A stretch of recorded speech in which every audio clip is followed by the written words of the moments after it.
بسم الله الرحمن الرحیم. زما د نن موضوع پاکستان دا چې پاکستان د تاریخ په اوږدو کې له افغانستان سره څه وکول، کوم ښه کوم بد، دغه ټولو موضوعګانو باندې زه دغلته لنډه رڼا اچوم. دا یوازې زه د دې لپاره دا ویډیو جوړوم چې زمونږ او ستاسو بالخصوص د افغانانو فکرونه چې دي لږ لنډ دي، یا څه درته وایم چې یو څه یې ډېر زر له یاده وځي، یا فکرونه دومره حافظې دومره ډکې سوي دي چې څه یې په ذهن کې نه پاتې کېږي. خو زه په دغې رڼا اچوم د تاریخ د اوږدو لپاره دغه یو ویډیو پرېږدم چې راتلونکي نسلونو ته په ویډیو یو معلومات پاتې اوسي. په هر صورت که د پښتونخوا ملګري دوستان زما دغه ویډیو ګوري نو په دې نه خفه کېږي چې ما دا خبرې ولې کړې دي، او که خفه کېږي زه ورته همدغه اوس نه وایم چې دا ویډیو مه ګورئ، تر اخره پورې بره یې کش کوئ لاړ شئ تی. په هر صورت راځم موضوع ته. کله چې روسیه په افغانستان باندې حمله وکوله، روسیه چې د امریکا مخالف هیواد ده، یا هم دی ورسره په سیاسي زور او هر څه کې ورسره مخالفت لري، او کوشش کوي چې یو له بل نه بره ځان وښیي، یو له بل نه ښه بمونه او تیاري جوړ کړي. نو روسیه چې کله په افغانستان حمله وکوله او غوښتل چې ځان ګرم اوبو ته ورسوي، د پاکستان سمندر ته ځان ورسوي، خو دلته افغانستان کې مجاهدینو چې دلته تعرضونه شروع کړل، جګړه هم دلته دوام پیدا کړ. پاکستان چې د امریکا په مرسته باندې له امریکا نه پیسې واخیستلې، او ډېر افغان مهاجر یې ومنله، او په دې باندې له بین الملل نه ډېرې پیسې واخیستلې. خو ولې دوی افغان مهاجرو ته یوازې یو خیمه ورکړله، او هغې نه وروسته هر چا مسؤلیت خپل، او چې تر ننه پورې مهاجر د پاکستان په اقتصاد کې غټ رول لوبولی ده، چې هلته د افغانستان نه پیسې ویوړلې، خپل کورونه یې خرڅ کړل، هلته دوکانونه جوړ کړل، کاروبارونه یې جوړ کړل، حکومت ته یې مالیه ورکړلې، خلک یې ځان سره په کار کړل. د پاکستان په اقتصاد کې غټ رول ولوبه، او پاکستان په همغه وخت کې له بین الملل او امریکا نه دومره پیسې واخیستلې، دومره وسلې واخیستلې چې خپل ځان ته یې پې اټوم بم جوړ کړ. دلته بیا دوی کله ناکله احسان په افغانانو باندې کوي چې موږ تاسو ته پناه درکړو. تاسو ګورئ پیشو وایي د خدای د رضا دپاره مږکان نه نیسي، تاسو د خدای د رضا دپاره نه موږ ته پناه راکړې، او نه موږ تاسو هلته پرېښي یو. خو په هر صورت په هغې هم پیسې اخیستي وو. هغه هم د پنجاب خلکو ته دا خبره کوم. خیبر پښتونخوا د موږ خپله د لوی افغانستان یوه برخه ده، او هغه ځای ته که موږ تللي یو په ویاړ باندې تللي یو، بېرته راغلي یو په ویاړ راغلي یو، هغه ځای ته به ځو راځو موږ. خو په هر صورت په دې موضوع باندې ډېر بحث نه کوم. دوم چې کله دغه روسیه چې په افغانستان کې بنده پاشله، جګړه شروع شوله، نو پاکستان څه وکول، هلته یې د مجاهدینو په نوم یو ګروپ جوړ کړ چې هغه د افغانستان هغه د وخت نظام و، ښه صحیح نظام و، ښه صحیح اردو وه د ډاکټر نجیب د وخت. دوی ورته د مجاهدینو په نوم یو ګروپ پیدا کړ، احمد شاه مسعود یې سر ګروپ کړ، چې جنرال حمید ګل به اکثر وخت پنجشیر ته راته، له مسعود سره به یې کتل، له مسعود سره به یې لیدنه کوله، او دوی به بیا په همغه پلانونو باندې او د امریکا په وسلو باندې د پاکستان په لاس به، د پاکستان په واسطه به، او د مجاهدینو په لاس باندې چې افغانستان کې جګړې ته دوام ورکړ. جګړه دومره سوله چې حتی د دوی د لاسه د افغان اردو له منځه لاړله. د افغان دغه اردو دوی داسې وویشتله، ویزه په ډاکټر نجیب نه غوښتل چې دوی وولي ویزه پې ډاکټر نجیب سره ښه قوت و، روس هم ورسره ولاړو، خو هغه نه غوښتل چې دا سیستم خراب سي، افغانان ووژل سي، خو دا نور خو د بل چا په لاس باندې دا ځای وله هغه ځای وله، دلته ځانمرګی وکړه، هلته یې وکړه. دغه ځانمرګي پلونه ورانول، د ښځو په مخ تیزاب شیندل یا بمونه یې ښودل، دغه ټول د مسعود او د مجاهدینو دغه تګلارې وي. دا چې اوس طالبانو ته پاتې وي، دا ټول د هغوی پلانونه وو، له هغه وخت نه همداسې ورته پاتې وو. هغوی ځانمرګي کړي وو، پلونه یې وران کړي وو، بمونه یې الوزولي وو، مکتبونه یې وران کړي وو، د ښځو په مخونو یې تیزاب شیندلي وو، حتی داسې حالونه یې کړي وو چې د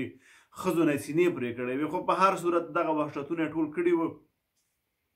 دوی دغه د نجیب حکومت په طالبانو باندې ړنګ، بېنظیر بوټو په ویاړ سره ویلې، جنرال حمید ګل په ویاړ سره ویلې چې موږ د افغانستان اردو له منځه ویوړله. دوی چې کله مجاهدین کابل ته راننوتل، مجاهدین د ننوتلو سره سم کابل خو بیا هم دومره خراب نه و، ځکه ډاکټر نجیب تسلیم سه، روسیه چې ووتله، نو کابل بیا هم یو څه جوړ و. نو دې وخت کې دغه داخلي جګړې پیدا کړلې، حکمتیار هم حمایه که بل هم حمایه که بل هم حمایه که داخلي جګړې چې کله شروع شولې، هغې چې کله د مجاهدین قدرت ته ورسېدل، نو اوس جګړې په ختمېدو وځاتي. پاکستان فکر وکړ چې دا خو جګړه اوس دلته بس کېږي، نو د دې د جګړې لپاره بیرته طالبان جوړ کړل. طالبان چې جوړ کړل د بېنظیر بوټو یې د طالبانو معنوي مور ګڼله او طالبان چې کله جوړ کړل هغوی ته هم د امریکا هغه وسلې ورکړلې هغوی راولېږل افغانستان ته جګړې شروع سولې چې افغانستان ته کله طالبان را ننوتل په هغه اول وخت کې وایي نیم پکې زه خو په هغه وخت کې ماشوم یا نه ډېر وړکی وم نه مې یادېږي دا خبرې خو په هغه وخت کې چې کله طالبان وایي را ننوتل افغانستان ته ډېر پکې پنجابیانو پنجابي پوځي مشرانو پکې چې په جلال آباد او په نورو برخو کې دندې ترسره کولې او امرونه یې ورکول او خود دغه تورخم دروازه چمن او هېڅ څه دغه لارې وې ډېرې خلاصې وې لکه بیخي د پاکستان یو برخه سې ګرځېدلي نو مجاهدین دوی دغسې ووځل په شا وتمبوله نو بیا چې کله د امریکا شاید یا هم د بل چا چې مسعود یا د هم د پاکستان د هر چا چې ورته زړه تنګ شوی مسعود یې هغسې والوځه په 2001 کال کې نو بیرته امریکا پلان وکړه ښه چې اوس خو طالبان حکومت نیولی ده او امنیت ده په افغانستان کې هغه وخت کې امنیت ډېر و لږه تونده هر څه خو امنیت بیخي ډېر و نو په همغه وخت سره دوی وویلې چې موږ باید اوس دغه طالبان په یو بدنامه نوم باندې ونومو او موږ افغانستان ته راسو نو کله چې دوی طالبان د القاعده په نوم باندې ونومول له دې نه مخکې ورته د اسامه په نوم یو سړی جوړ کړی و چې هغه اخره کې بیا په 2011 کال کې ووژه وایي سیند ته وغورځه مړی ورک څه داسې یو خبره ده هېڅ یو ډرامه وه لکه ماشومان داسې یو ډرامه وکړئ خو په هر صورت په دې زه بحث نه کوم دا بېله موضوع ده بیا که اوس بل وخت په دې باندې هم خبرې وکړو نو کله چې دا تروریستي ګروپ امریکا په خپل پلان کې ونیوه ناټو خو جوړه سوې وه نو دوی څه وکوله دوی خپل هیواد کې دوه تیارې له غټو ساختمانونو سره وجنګولې له غټو اپارتمانونو سره یې وجنګولې سلګونه خلک یې پکې مړه کړل او ویې ویل چې طالبانو په موږ باندې حمله وکوله طالبان یو تروریستي ډله ده او موږ ته ګواښ ده نو طالب بیچاره چې موټر یې صحیح نسو چلولی هغه څنګه ایرپورټ کې تېر څه تیارې ته وخته تمنچې ورسره وي بیا هلته پیلوټ ځای کې دروازه بنده وي هلته لاړو بیا ننوته بیا هغه تیارې وجنګولې ځان یې مړ کړ بیا هغه ساختمان سره یې وجنګولې یعنې دا یو عجیبه غریبه ډرامه خو په هر صورت په دې باندې خو باور نه لرم هیله ده تاسو هم باور پرې ونه کوئ نو دوی پلان وکوه چې افغانستان ته راسي خو افغانستان ته ډایرکټ راتګ اسانه نه و ترکمنستان تاجکستان ازبکستان ځای نه شو ورکولی ځکه هلته روسیه وه نو ایران خو هسې ورته ځای نه ورکوه دښمن و د موږ او تاسو بهترین ګاونډی خو تاسو ټولو ته معلوم ده پاکستان د پیسو لپاره څه نه کوي هغه خو د پیسو لپاره هر څه کوي او امریکا چې بیا ورته وایي بیخي دا خو داسې بېادبي دې ما پسې هغه هم ورته وروړي چې دا هم در واخلئ نور بحث پرې نه کومه دا خبرې زما د پنجاب دي چې پښتانه په ځان باندې ونه خوري نو لاره یې ورته ورکړله هغوی ته په سمندري او په وچه او په لمده ټوله لاره یې ورته ورکړله کله چې امریکا افغانستان ته راتلله په 2001 کال کې نو له پاکستان نه یې بمباري شروع کړله او پاکستان نه یې ویشتل شروع کړل او ډزه تیارې پاکستان کې ناستلې او دا سرحد خوشا کې او بمباري به یې کوله تر څو طالبان یې وځپل طالبان یې وویشتل د طالبان حکومت یې ړنګ طالبان حکومت چې ړنګ په دې وخت کې بیا په بن کې یو کانفرانس برګزار سو چې په هغه کې حزب اسلامي ته هم برخه ورنه کړل څو کرزی د یو بت په حیث باندې پاچا کېناست نو ټول واک د شمالي ډلوال لاس ته ولېده دا نور غټ سرونه وه خو امریکا کومک پیسې را لېږلې دی ته ځکه دا سیدي که غواړې غلا وکړې چېرته کوم سپی نو هغه ته غوښه واچوه هغه په غوښه باندې ګرمېږي او ته د خپله غلا وکوه نو امریکا هم دې سپیانو ته غوښې ورچولې او نورې خپلې غلاګانې شروع کړلې او کار یې کوه او دغه طالبان چې کله امریکا وځپل پاکستان دومره بېناموسه سیاست وکړه ورسره بیرته خپل ځای کې پناه ورکړل او څو غټ سرې جوړ کړل طالبانو په نوم باندې وایي تاسې دا طالبان بیرته راوغواړئ او خپل دغه کې پناه ورکوي ورته څه ورته وایي پاکستان کې موږ ورته پناه ورکوو نو طالبان بیرته خپل پاکستان ته وتل دا چې طالبانو دومره ماغزه نه خلاصېدل په دې سیاست باندې یا هم مجبور هلته ورغلل چې ملا برادر او نور مشران بیا دوی یو وخت کې ومنیوله چې بیا په غاړو کې ورته زنځیرونه اچولي وو کشکړي وو سترګې پرې تړلې وې امریکا ته یې لاس کې ورکړله او ګونتنامو ته یې ولېږل دا خو به ټولو ته معلومه ویډیوګانې به تاسو کتلي نو دا کارونه یې طالبانو سره وکول او له هغې نه وروسته بیا په دغه حکومت چې کله دا حکومت جوړ سه امریکا هم چې دوی سره ویلي وو اول نه یې خبره سوې وه چې موږ کله هم له افغانستان نه وځو افغانستان ته به یو منظمه اردو یا یو منظم ټانک تیاره پوځ موږ نه پرېږدو ځکه دې نه خو پاکستان هم ډار لري او د ډیورن موضوع هم دلته ده پاکستان نه غوښته چې موږ داسې یو منظمه اردو یا منظم پوځ یا یو څه چې د امریکا په وتلو سره پاتې سي او پاکستان ته سبا ګواښ جوړ شي. نو پاکستان بیرته طالبان حمایه کول د امریکا په ملاتړ باندې حمایه کولې وسله ورکا جای ورکا کور ورکا دا ورکا هغه ورکا د زخمیانو تدابیر وکړو دا ټول پاکستان وکول. نو په داخلو کلونو کې چې امریکا کله خپل پلانونه سرته ورسول او خپل کوم اهداف یې ټاکلي وو کوم ټارګټ یې ټاکلی و هغه چې پوره کړ نو دې نه وروسته بیا طالبانو ته په قطر کې دفتر ورکړ تر څو طالبان لږ رسمي کړي نړۍ ته معرفي کړي لږ زورور کړي چې موږ طالبانو سره خبرې کوو.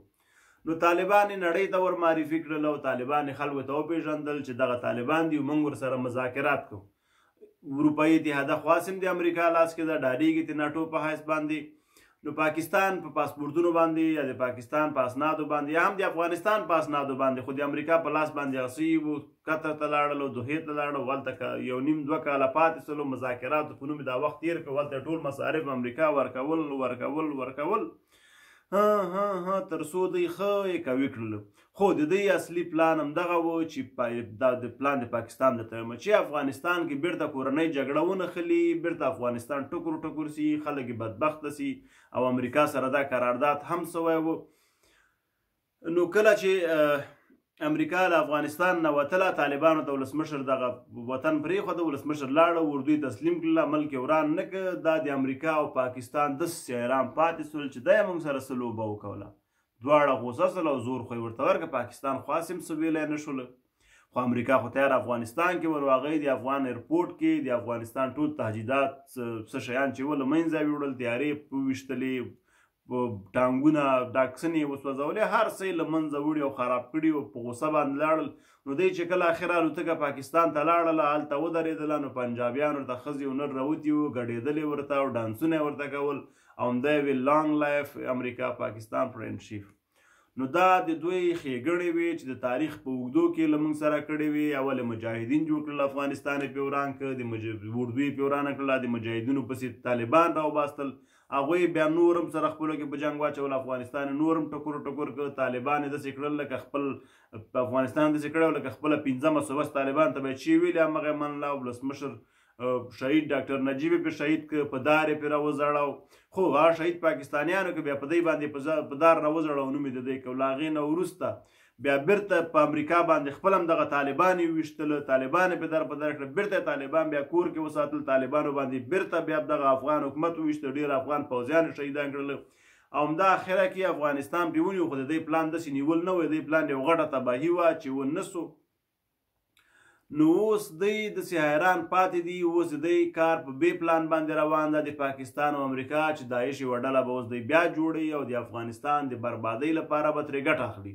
خو زه بیا هم وایم تر څو چې یو افغان ژوندی وي ژوندی به افغانستان وي سرلوړی به افغانستان وي دا 3 رنګه بیرغ به په ویاړ باندې رپیږي. نو ملګرو دوستانو ځان کمکل نه کوي کوشش وکوئ د سولې لپاره کار وکوئ څوک چې افغانستان کې دي افغانستان لپاره کار وکوئ څوک چې اروپا کې دي خلکو ته مثبت پیغامونه ورکوئ افغانستان کې اوس سوله ده او د افغانستان د ښه راتلونکي لپاره فکر وکوئ او د څوک هم چې کورنۍ په افغانستان کې دي ښه راتلونکي ته تشویق کوي او دا یې مې ډاروئ چې وتښتئ طالب دا ده طالب هغه ده اوس چې هر څه د راغلي د لنډغرو نښه حکومت کې اوس امن شته د خدای دغسې امن راولي یو اسلامي نظام د خدای افغانستان کې قایم کړي د ټولو افغانانو په خیر باندې ده ژوندی دی وي افغانستان سرلوړی دی وي افغانستان. نو دا د پاکستان یو لنډ تاریخ و چې ما تاسو ته ولوسته او دغه ویډیو به یوټیوب کې زه پرېږدم او دا به د افغانستان په تاریخ کې دغه یو ویډیو پاتې د پاکستان په اړه خو ډېرې ویډیوګانې دي خو دا به هم زما له خوا نه دغه یو لنډ تاریخ افغانانو ته پاتې چې د پاکستان دغه ښېګڼې له یاده مه باسئ که کله موږ ته خدای وس راکړي نو حتما به ښېګڼې ورسره کوو. مننه قربانم له مینې خدای مو راته لره ښه او خوشحاله ورځ تاسو ته غواړم د الله په امان تر بلې ویډیو.